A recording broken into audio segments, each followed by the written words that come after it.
Hi mga kababs, support this afternoon video ay busy ako kayong mga istorbo, charot lang. Talagang busy ako mga kababs kasi nagpe-prepare ako ng aming menu for Samgyeopsal para sa aming dinner. Mag-aala Korean muna kami at magiging piling Korean muna kami for tonight's dinner. So nagpe-prepare ako mga kababs. So ang piniprepare ko na lang ngayon ay yung kimbap mga kababs. Kilala niyo ba si kimbap? Yes, of course. Nakikita nyo ba si kimbap sa mga K-drama? Kung nakikita nyo siya, hindi kilala nyo siya, charot lang. So, makilala nyo pa si kimbap mga kababs kung manonood kayo ng video na ito, makilala nyo pa siya. So, ayan mga kababs, tuturuan ko kayong gumawa ng kimbap. Parang ang expert gumawa ng kimbap, kaya tuturuan kayo, charot lang.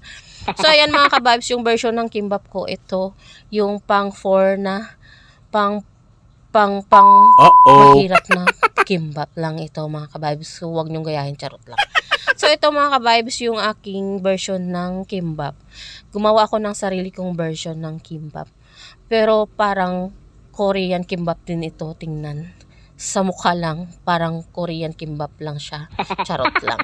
So, ayan nga mga kabibes, yung aking ingredients na ginamit dito ay bumili ako ng seaweed wrapper na 10 pieces per pack sa halagang charan, 99 pesos. Diba, mura lang siya. Sa mall ko pa yan nabili mga kabibes. Talagang mura siya.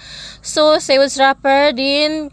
Yung regular rice lang yung ginamit natin. Gumamit tayo ng local rice na RC160.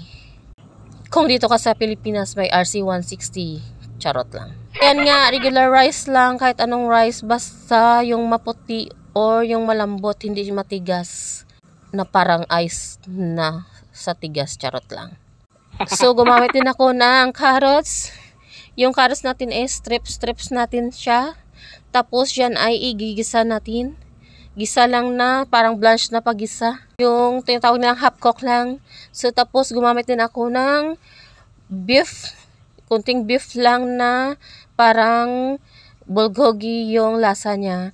Tapos, yung itlog na tapos, isa-strip nyo rin si naritong itlog. Tapos, ayan, gumamit ako ng sibuyas dahon kasi wala tayong, dito sa Pilipinas, yung tinatawag ng spinach.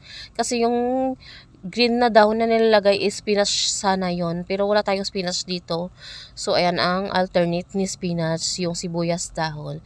So, ayan, gumamit din ako ng pickled radish, yung ginawa kong pickled radish. Gumawa ko ng version ko ng pickled radish. Madali lang yan gawin mga ka-vibes. Madaling-madali. Ito susunod kong video, tuturuan kayo kung paano gumawa ng pickled radish. So, ayan, may pickled radish tayo. Ayan, meron din tayong, meron tayong cook ham. So, yung mumurahing cook ham lang yung binili ko. Yung affordable lang sa bulsa, charot lang.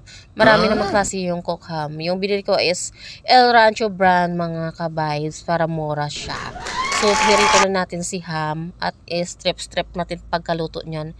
So, ayan. Yan yung mga ingredients ko. Gagamit tayo ng sesame oil. Konti lang naman yung sesame oil na gagamitin natin. Ihalo natin yan sa nilotong sinaing na kanin, mga kabays.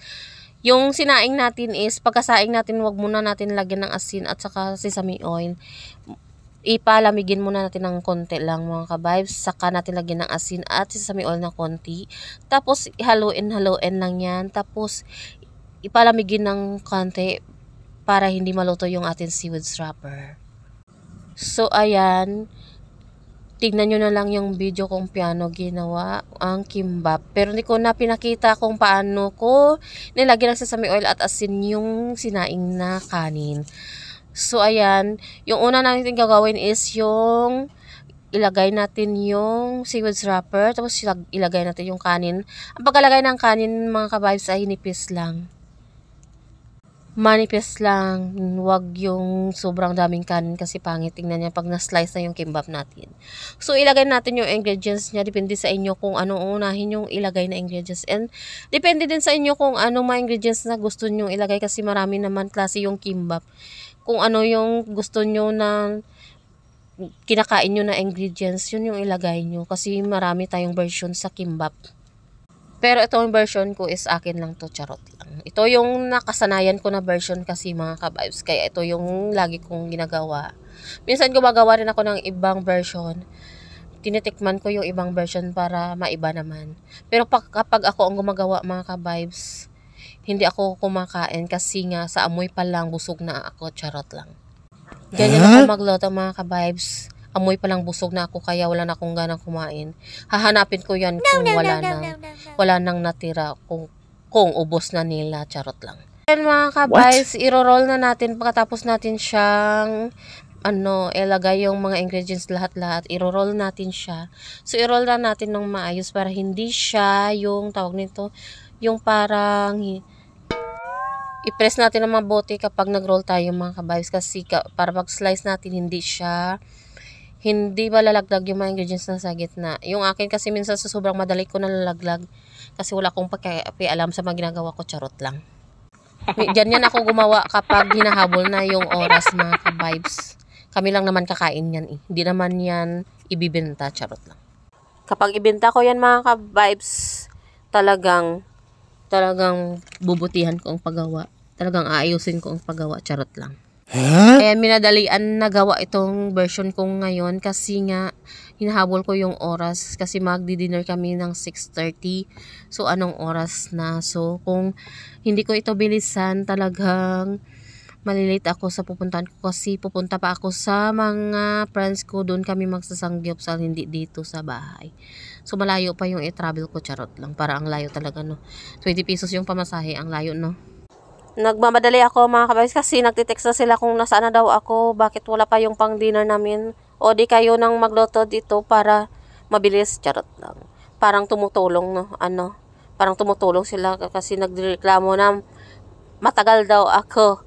O kayo mag-prepare dito, akala nyo ang dali-dali. Kapag sanggipsal kasi yung prepare natin mga ka-vibes, talagang yan siya mga ka-vibes. Matagal mag-prepare. Ang preparation ng sanggipsal kasi isa-isahin mo yung mga ingredients. Isa-isahin mo yung mga karni na i-marinate. So, akala nila ang dali lang. O, diba?